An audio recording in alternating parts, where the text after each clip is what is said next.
Ladies and gentlemen, good evening. The Korea-US tariff negotiations have been successfully concluded.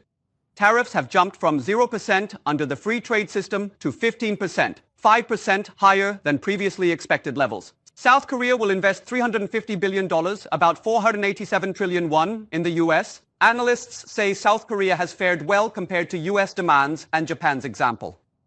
The South Korea-US summit will also be held within 2 weeks. The agenda will include comprehensive specifics and significant security matters to be discussed. Time to prioritize our national interests. First, correspondent Kang Yong-gu in Washington has reported on the conclusion of the negotiations. The Korea-US trade negotiations were officially announced just 30 minutes after our negotiation team began the important discussions with President Trump at the White House. President Trump announced that he has reached a comprehensive and complete trade agreement with South Korea, formalizing a 15% reciprocal tariff.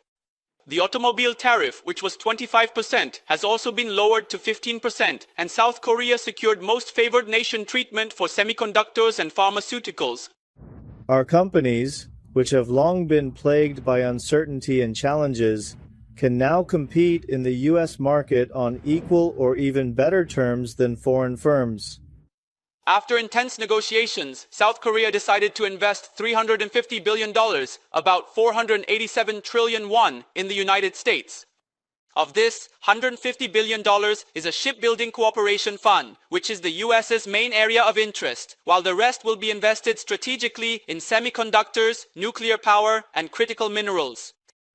Additionally, South Korea agreed to import $100 billion of US-produced LNG, about 140 trillion won.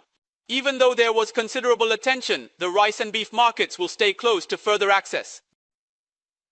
The trade agreement marks an important turning point between South Korea and the US, but many challenges and opportunities lie ahead, depending on their future cooperation. Kang Yong-gu, MBN News, Washington.